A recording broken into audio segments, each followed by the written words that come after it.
First, I wanted to thank everybody for joining us and signing on. Really appreciate you being here and joining us for a very important conversation that Impact's very happy to host.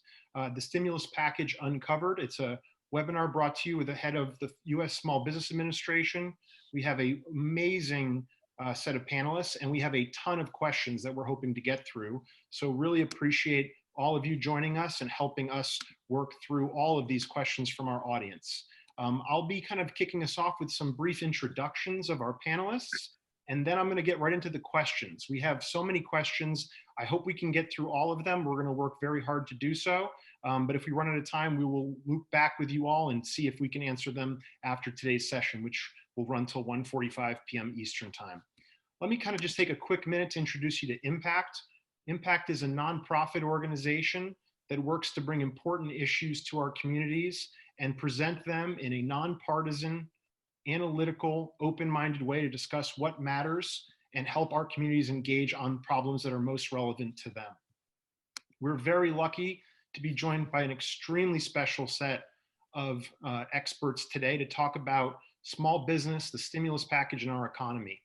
I also want to thank Sandesh Kataria and Kimberly Kyle Hall for all their work helping us set this event up, and I'm very eager to get us started.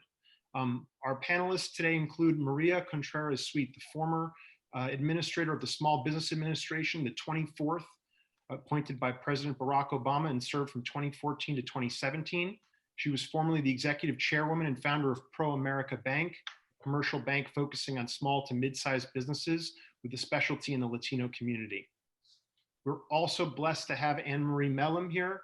Anne was the former director and founding president and chief executive officer of Summit Bank, and she also served as the associate administrator of capital access at the U.S. Small Business Administration, where she oversaw SBA programs that provide access to capital for American small businesses and a portfolio that exceeded $100 billion. And we have finally Tom Sullivan. Tom Sullivan is the vice president of the Small Business Policy at the U.S. Chamber of Commerce, and he served under President George W. Bush as the chief counsel for advocacy at the U.S. Small Business Administration. Welcome, panelists. Really appreciate you all being here and taking time. Okay, I'm going to jump into the questions, and I'm going to work with Administrator Maria to help me kind of get them to the right person. But let's just start off with a set of background questions that a lot of our audience has been asking in some shape or form. And if any of the panelists want to start with just an overarching set of quick comments, we'd love that as well. But Administrator Maria, what are the key benefits being offered to small businesses via the CARES Act, and how should they think about that today? Well, thank you so much, Mike. First, let me just say how delighted I am to have encountered Impact and to learn more about what you're all doing and how wonderful it is to be able to team with you to present this panel today.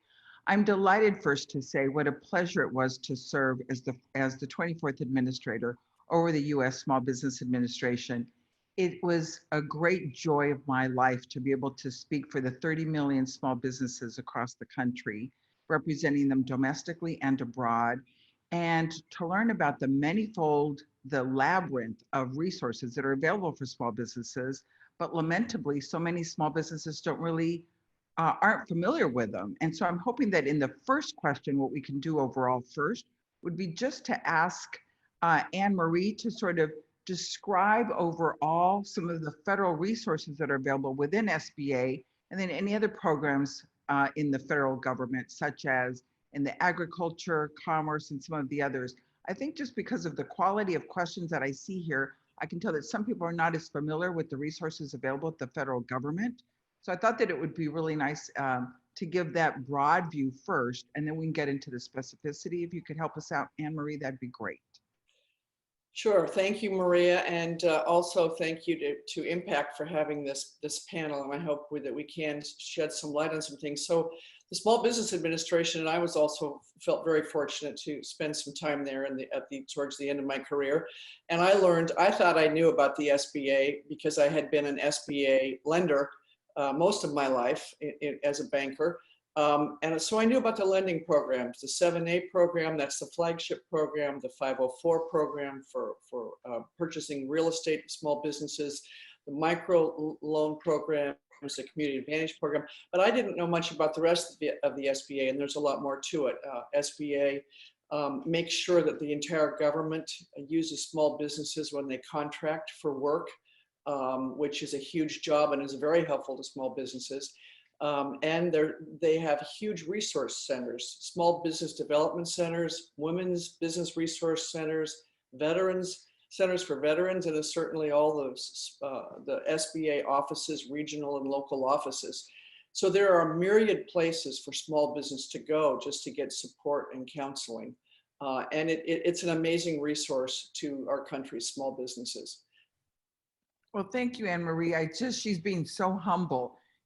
We always called it the 3 C's, right? And one is the capital that we're going to describe a little bit more. And that was the big behemoth office that you ran over the SBA, access to capital programs. The second was the contracting. Few people realize, and I think this is important for us to get out, that the federal government is the largest procurer in the world, and it directs through Congress. There's a mandate on SBA to direct 23% of the federal procurement program needs to be purchased from small businesses. So this is also an opportunity for a lot of small businesses to think about doing business with the federal government. And then the third portion is the network of counseling centers, as you described, throughout the country. I am not a computer whiz, and so my husband helped me do a little, I don't know if you can see it here, but it's my version of a cryon that says you can go to the Treasury and look up small business, the SBA, the small business development centers, the veterans business outreach centers, and the women business centers. There are many more, but these are some of the key ones that we use. And so I think it's really important. Department of Agriculture has something similar. And again, just as a matter of introduction, for those who are in private equity and venture capital, the SBA also has what we call SBIR, the Small Business Innovation and Research Office, as well as the SBICs, the Small Business Investment Companies. The SBIR is like a grant for somebody who wants to respond to a request from the federal government to be able to come back with innovation. And so it's a, if you will, non-dilutive investment. The SBICs are also like the loan program, which is you can go to the federal government at SBA, start a fund, have a fund if you have experience in a fund, and then ask for a 2-to-1 match. And the SBA serves again as a guarantor. So if you have $20 million of fund, you can then make it a $60 million fund by the leverage that SBA affords you. So I really do encourage everybody to go to the SBA and to learn more about all these programs. With that, Tom, I know that you have been an ardent spokesperson at the Chamber of Commerce, at the U.S. Chamber of Commerce on behalf of small businesses, and that you're familiar also with the big behemoth programs that exist in the federal government. Are there others that you think should be brought to our audience's attention? Well, Administrator Contreras, you've covered the landscape. I think the one thing to keep in mind is that there are billions of dollars intended to help small businesses survive the pandemic. And by going to sba.gov, the information is there in as easy as understand as possible so that the most number of small businesses know what's available. And so I join you and Anne Marie and the folks at Impact with really trying to get the word out, but also trying to drive as much traffic to that incredible resource that is there to help small businesses. There are loan programs, there are lending programs, there are many other state and local programs, all designed to help small businesses survive the pandemic. Thank you. We're going to go to round 2 now, and I'm going to turn to Anne Marie again, because now we want to get to the specificity in round 2 to talk specifically about what Tom just alluded to. And that's the program that everybody's calling us about, and that's the Payment Protection Program. And Anne Marie, again, this is your bailiwick. Well, we didn't have this program in particular, but overall you have a relationship, you had the relationship with banks. Could you take us through the general rubric of the PPP?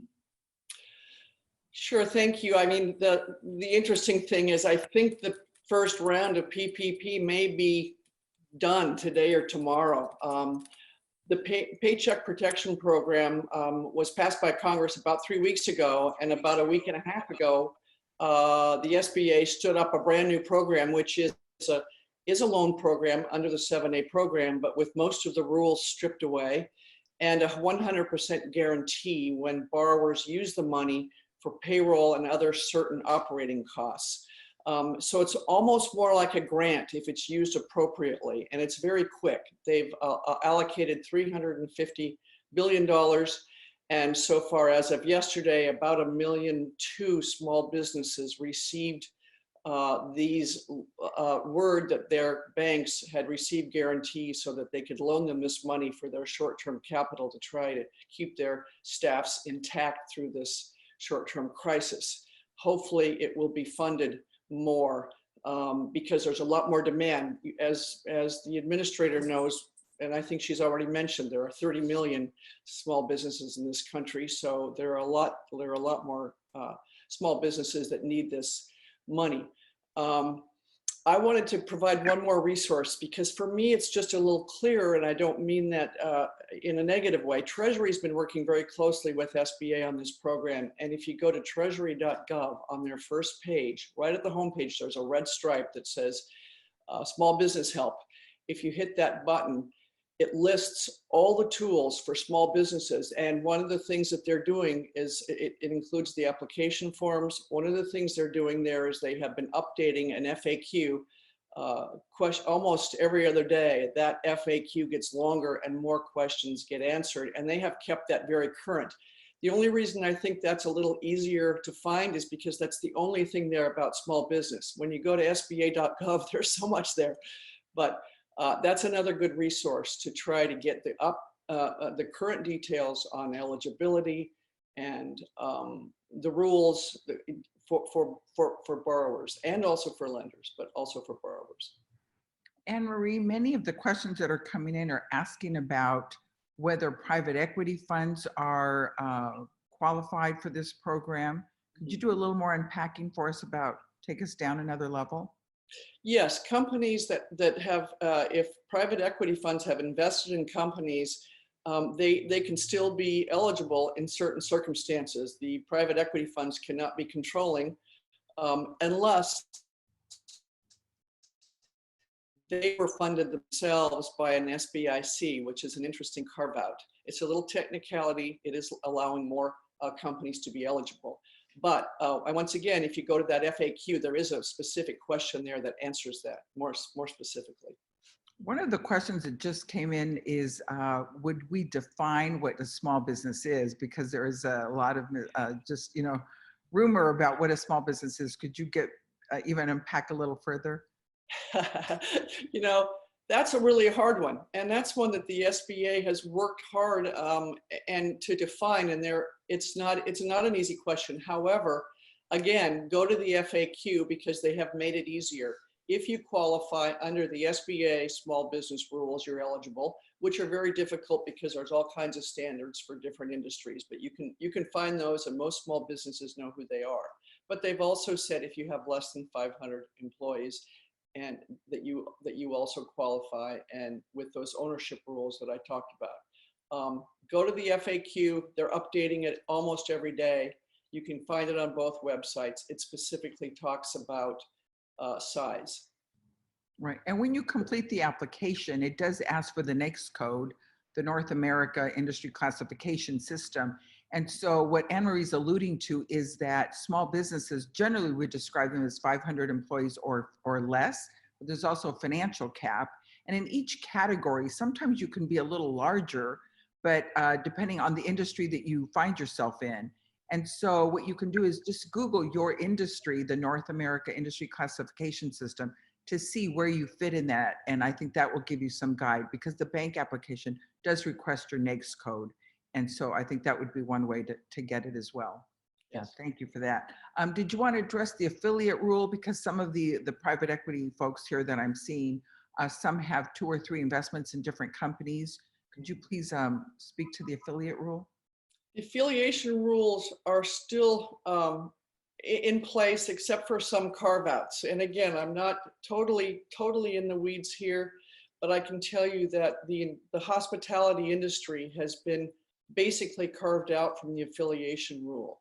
So whereas you may not have qualified as a small business before, if you were a franchisee of a franchisor, there might have been considered an affiliation there. Now for restaurants and hotels and hospitality concerns, that's been relaxed. So that also opens up the window for a lot more small businesses. And there is more on the FAQ on affiliation. But they have, if anything, they've relaxed affiliation requirements. So it's definitely worth it to check to make sure that you're still not, that you are being considered a small business with some relaxed affiliation rules.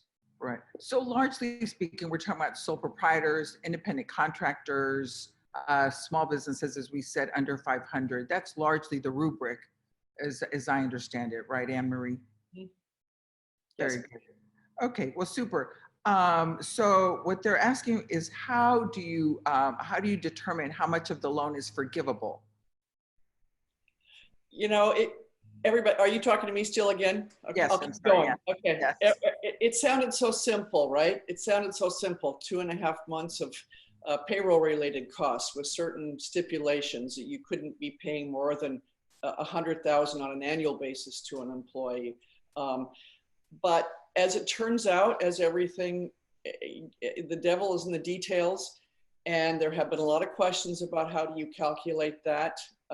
And they have also addressed that with examples in the FAQ, which is very helpful. So if you go to that FAQ at treasury.gov or sba.gov, there are examples now of how to calculate what you can get and how to ensure that how you use that money will be guaranteed. Very good. So another question that's coming in, Tom, is there going to be a second package? We hear in the press, we're reading quite a bit about the second package that they're working on. People, as Anne Marie just alluded, it appears that the money that was made available, the $350 million, is almost used up. What can you tell us, Tom, about the second package and what might be included in that? Thank you, Maria. So 2 things. First of all, when we keep giving out URLs and information, I think one of the challenging things that a lot of small businesses are facing when they talk with me is, they're hanging by a thread. They're working 20 hours a day like we all are trying to get through this. And they get so frustrated reading all of this legalese. So we've tried to condense it down into a 4-page guide that is shared on the platform right now. And it answers many of these questions in a way that even I understand. You don't need to be a CPA or an attorney to understand. As far as your question goes about, well, there isn't enough.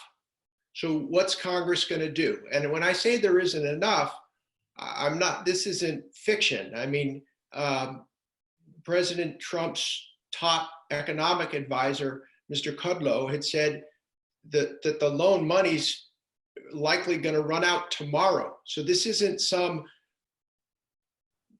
way off distant thing where we run out of money. Mr. Kudlow is saying tomorrow. The data that I saw from the agency you used to head was that 75% of that $349 billion had been allocated as of noon yesterday. So the money is almost gone. And there are 2 things that are likely going to happen. There will likely be an immediate extension to give more money into what's called the PPP loan program that Anne Marie just talked about. No elected official wants to tell that person waiting in line, sorry, your business is done because you didn't get in line fast enough. It's not going to happen. The other component, though, that you alluded to is what about the rest of the picture? the rest of the economic picture that we're dealing with, whether it's hospitals, emergency workers, how America actually gets back to work as we kind of phase into it, get our economy back. All of those things will rely on federal help. And so a lot of us in Washington, D.C. are referring to that as phase 4. The reason we call it phase 4 is, as you know, because you were part of this effort, in March, which seems like a year ago, but it was just 2 weeks ago, they passed 3 laws in 3 weeks. And so now more and more people realize that there is a 4th bill that has to take care of a lot of things that maybe were left out, but also looking forward what need to be done to get the economy going again after the pandemic. That's going to be part of phase 4. It's going to be a massive undertaking, but we're trying to be very clear that in between now and then, Congress has got to put more money to the PPP loan program because it's going to run out. If it's not going to run out tomorrow, it'll certainly run out over the weekend because many non-bank lenders like Square, Cabbage, On Deck, Intuit QuickBooks, and Newtek, which you worked with as SBA administrator, they're all coming online and they're going to be able to get money out, but that's going to depend on Congress putting more towards that $349 billion that's going to run out very, very shortly. Well, thank you, Tom, because you answered one of the questions that was coming in was, if you can't get through your bank, are there other avenues through which somebody could apply for these loans? And what we all understand now is that indeed, some have now been approved, and you've just outlined some of those outlets. So thank you for that. You're welcome. Thank you. Just again, I know that, I'm repeating myself in some instances, but I think it's really important to stress that conventional loans through SBA still exist. The 504, the ones that you used for real estate, for big equipment, that still exists. The 7A program still exists. And then, of course, when we have economic injury disaster loans, when we have regional disasters, those loans still exist. And so this is on top of all of that, the P3, PPP, the Payroll Protection Program. And so that's the one that we're referring to today. This is a part of the $2 trillion stimulus program. And Ann has given us clear direction as to where to go to get more of the FAQs addressed within that. But we're going to take a few questions here as well. Tom, before we break up, the next thing I want to ask you about is, you just started to lean into that direction, which is, so now I've, done what I could to keep my employees in place. And now we're going to begin to talk about onboarding and beginning to reopen small businesses. What are the challenges you're hearing? The California governor, for example, is talking about the 6 steps that Californians are going to have to take. How is the chamber thinking about these new governance models and the new social norms? Well, Maria, thank you for asking. Just yesterday, we formally announced a project we've been working on for several weeks. We're calling it Path Forward. That Path Forward is a convening, because that's really what local and a national chamber like ours does best. And Maria, you've been a part of this. We convene leaders, we convene governors, we convene parts of the White House and others to examine what will it look like. And I'll give you a for instance, a small movie theater wants to reopen. How do they do that? Do they seat every other row, every other seat, yet they're paying rent for every seat that's in the theater? What does that mean? Will they need more assistance from the federal government? In a manufacturing situation, will personal protective equipment be required? And where's that balance between protecting workers and the federal government saying you have a legal responsibility to take care of certain things? All of these things aren't known, and we know that there's going to be a phased-in approach. And so as a national business leading organization, we're dedicated to convening as part of this Path Forward initiative, and then taking these comments from all involved and then convene again so we can make the sausage. We make the sausage that makes new laws and gets this economy back on track. That's exactly right, Tom. Thank you for that. I can see how, as an employer, I would be concerned with protecting HIPAA, the Privacy Act. Employees, want to keep their own health status private. And on the other hand, the employer is trying to say, I want to accommodate and make sure that I keep you safe. Yeah. And so I need to know if you've already been exposed. Do you have immunity? Do you have elements that we should know that that means that your immunity is compromised? And so we can make accommodations for that. And so I think that that balance is going to be a challenge for small businesses in particular, right? Just how we balance privacy versus responsibility as an employer to make sure that we have a safe workplace for our workforce. And for small businesses, these in large measure sometimes are family members. Yeah. And so it's even more personal to us. And so I can see how all of this is going to be a big challenge for us. And they say, Tom, I may not be able to shake your hand anymore. That's all right. We'll give each other some 6-foot elbow bumps. There you go. Okay, that's very good. Mike, whenever you're ready, we're ready to open up to the Q&A, and we'll take the questions from you. Thank you, and really appreciate all the time from you. Let me just start getting into them because there's so many that are coming in, and we're not able to handle them all, but we'll do our absolute best. One of the questions really comes from the nonprofit sector, and frankly, a bunch of entrepreneurs. Is there going to be a requirement to have agents under provisions of the law to get access to capital? How should that whole world be thought of in terms of brokering and agent support, or not allowing that for helping a secure PPP loans, whether it's a nonprofit or another for-profit company? Anne, I'm going to look to you on this one. Okay, and I apologize. A gardener or someone just showed up outside my window cutting trees, and if I take time to go out there, I don't even know what to tell you. I'm sorry if you can't hear me. So agents definitely are still in the mix. There are a lot of agents that are involved with SBA lending, and there are agents involved with PPP lending. The guidelines specifically talked about how much agents could charge for their service in helping package or refer PPP loans. So that is still workable, and I'm sure there are agents that are helping.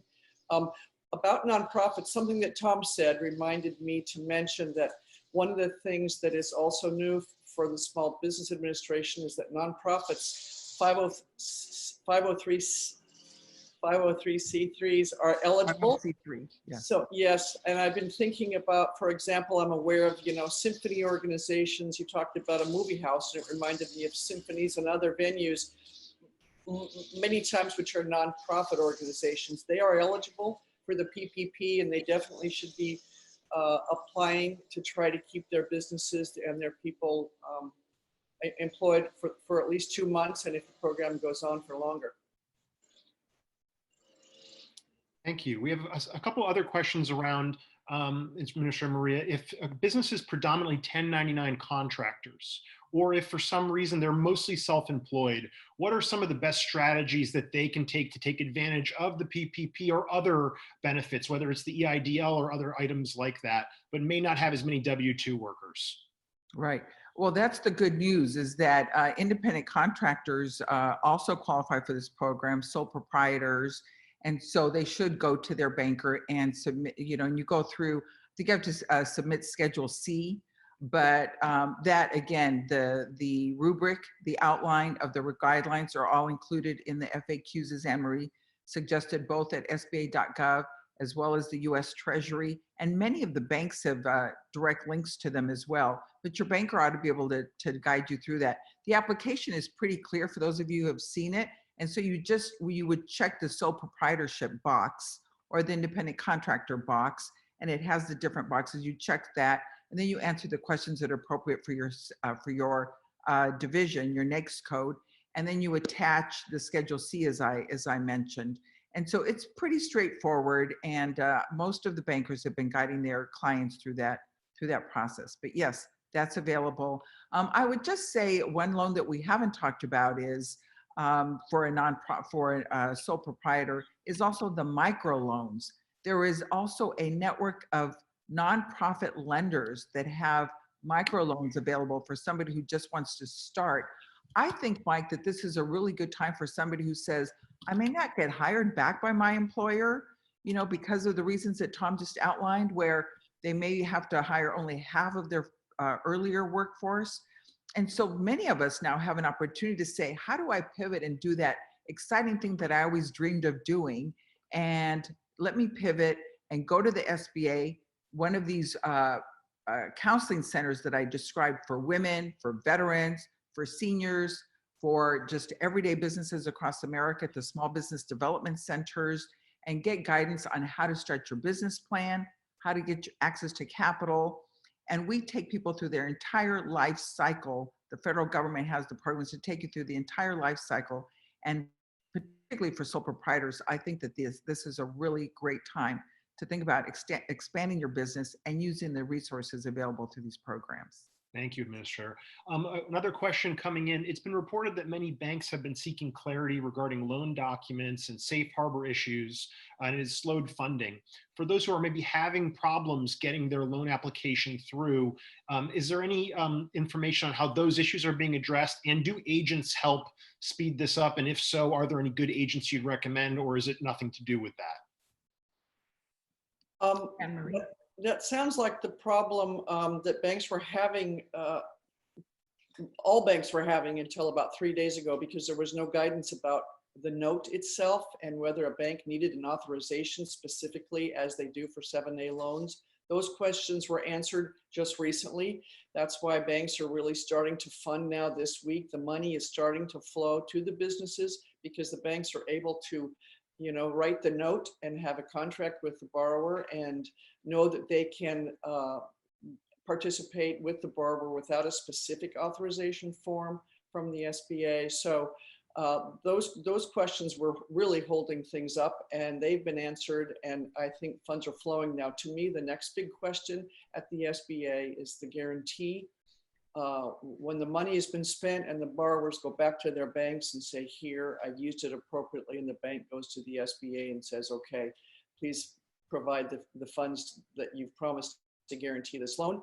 I hope that's going to be a very smooth process at the SBA. I really hope the requests just go directly into the system for funds to be sent.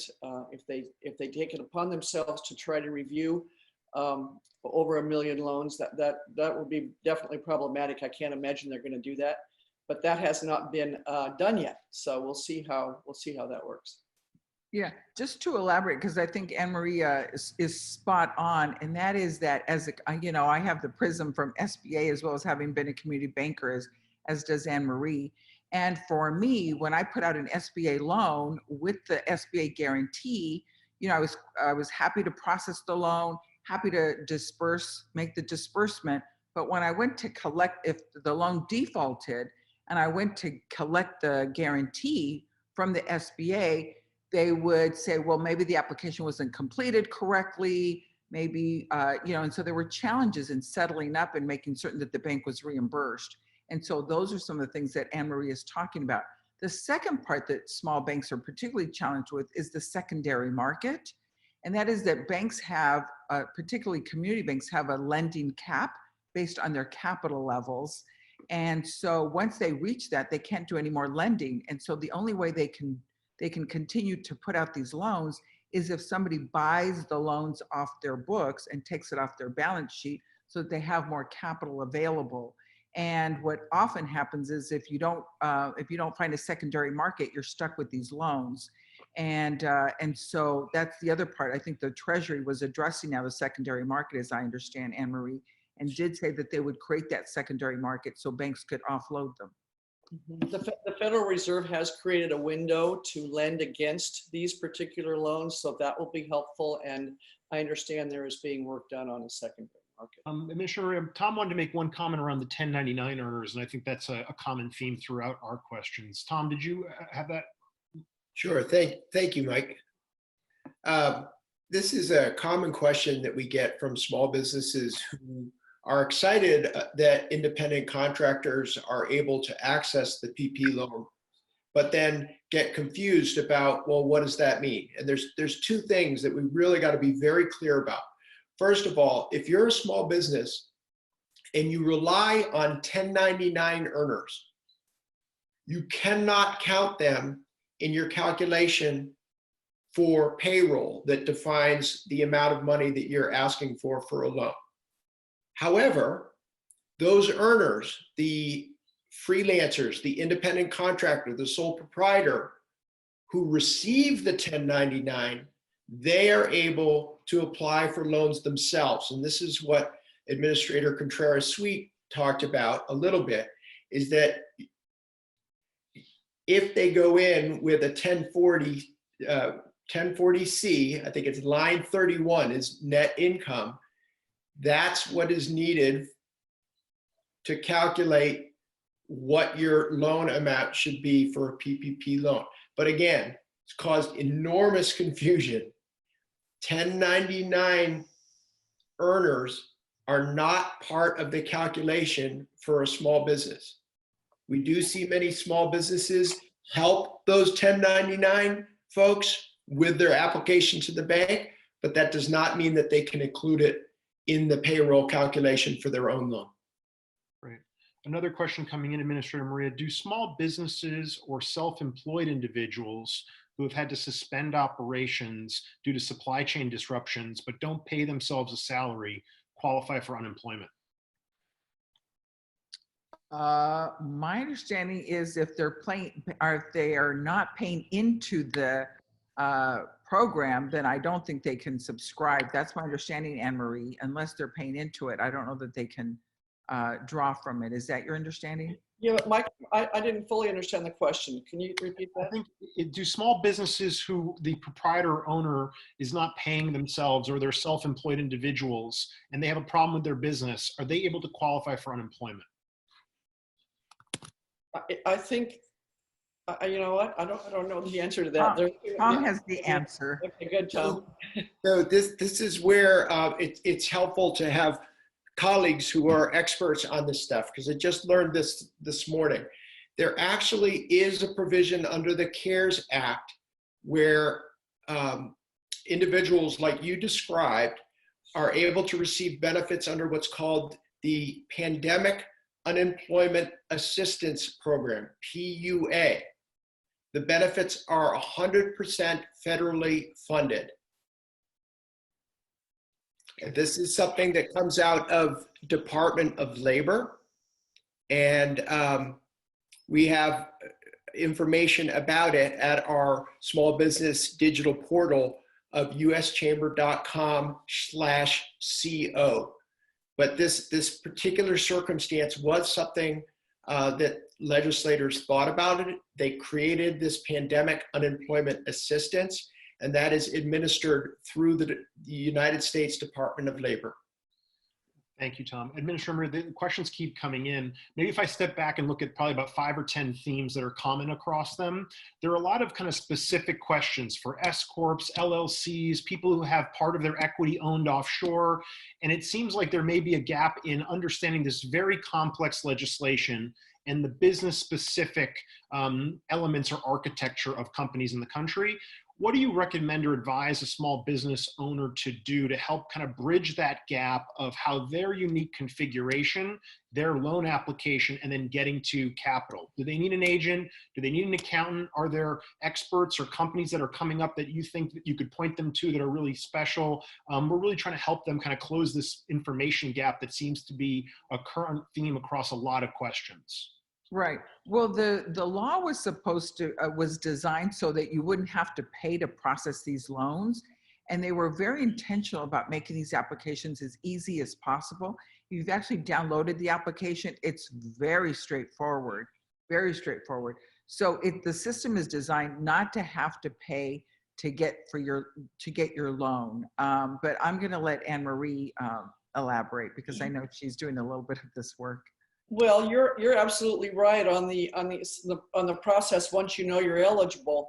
But for these eligibility questions, I would suggest the SBA resource groups, the counseling centers that the administrator talked about before. There are so many of them. Those people really understand eligibility rules, because it sounds like you're getting questions from companies that might have little quirks or little things that have kept them from being a small business defined as such and eligible for SBA loans in the past. Maybe not now, because there has been some relaxing. But companies do have to be American companies. There are some, sort of old solid requirements that are still in place. And I would suggest going to one of the SBA experts and SBA regional office, and if there's a true eligibility questions that you can't figure out. Thank you. I think maybe one more and then we can do a wrap. When we step back and just Tom look at— just added a clarification. I thought just on that answer, Tom, I know that you wanted to add something to that. Sure. So just to reiterate both what Anne-Marie and you had already said, really the decision ultimately is going to be between the banker and the small business owner. And, both of you as former bankers know that relationship between the banker and small business is important. There's never been a time where that relationship is more important than right now. As far as foreign companies go, and this gets into some of the complexity, Department of Treasury is allowing foreign-owned companies who have subsidiaries based in the United States to receive PPP loans. The subsidiary in the United States must have under 500 or fewer employees who live in the United States to be eligible for a PPP loan. But that was something that was different from an early version to, I think, late last Thursday night, where they clarified that. Thank you. Maybe one more question before we wrap. I know your time is precious. You all have been through multiple economic cycles, this one being a very unique one. Having kind of come through a few of these, what is kind of your general advice to small businesses as they navigate this time? And in terms of what's on the road for each of us, what do you think are some of the likely things that may not have happened yet that may be in our future to prepare for as a small business? I'm going to go ahead and let Tom go first. This is a time where communities are banding together to help each other as neighbors, friends, and family members. There is no part of the fabric of a community that is more intertwined than small business. And because of that, neighborhoods and communities will get through it. And we will again see those leaders emerge who all of us on this call know are the small business leaders. Through thick and thin, they breathe optimism, and this is no different. And so I expect an optimistic future, and it's going to be really hard to get there, but small businesses will lead the way. Anne-Marie?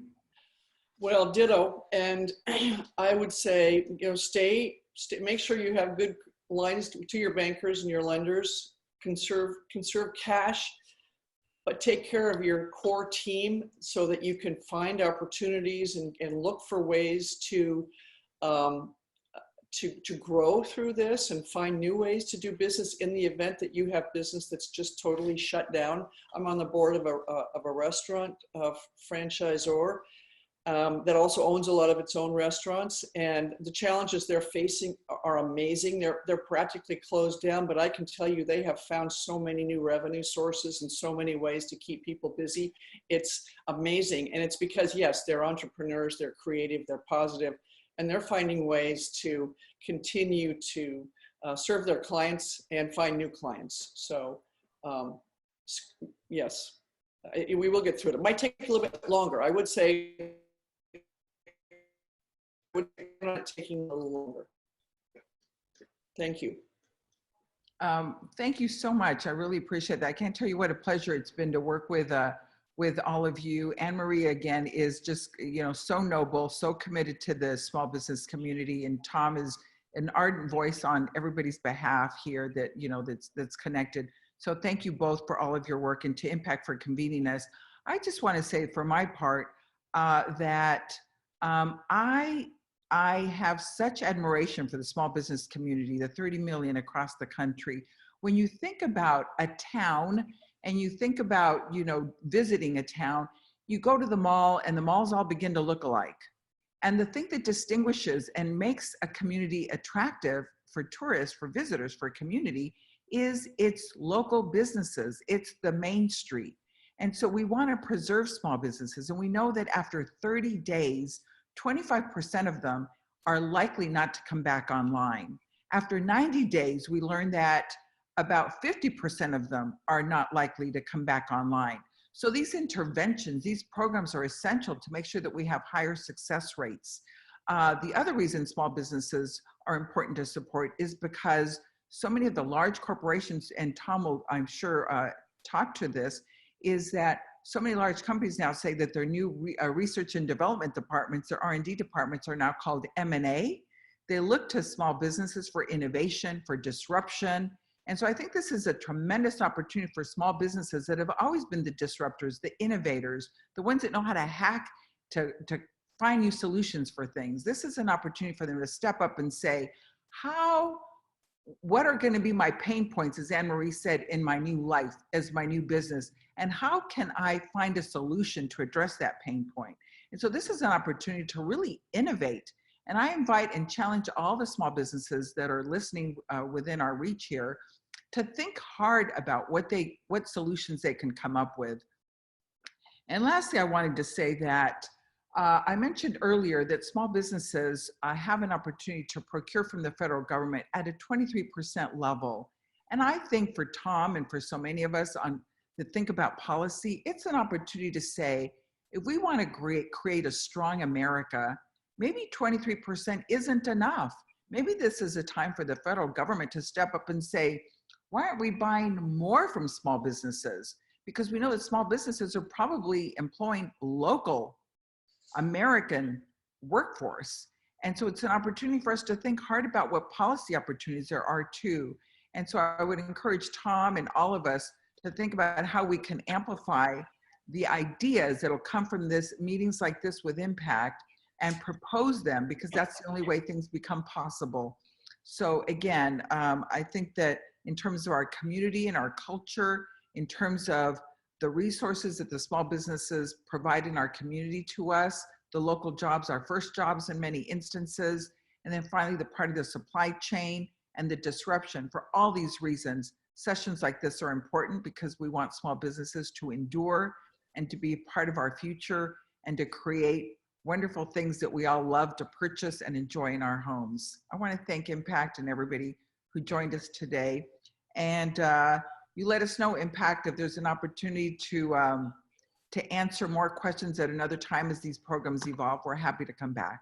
Administrator Maria, thank you so much. And Ann and Tom, thank you so much for giving us the time. This was really an incredible session. And to all of our attendees, we really appreciate it. Hope you all have a blessed day and appreciate all the time you've given us. Great panel. Thank you all for joining us. Thank you. Have a great day. Cheers, everybody. Bye-bye. Thank you.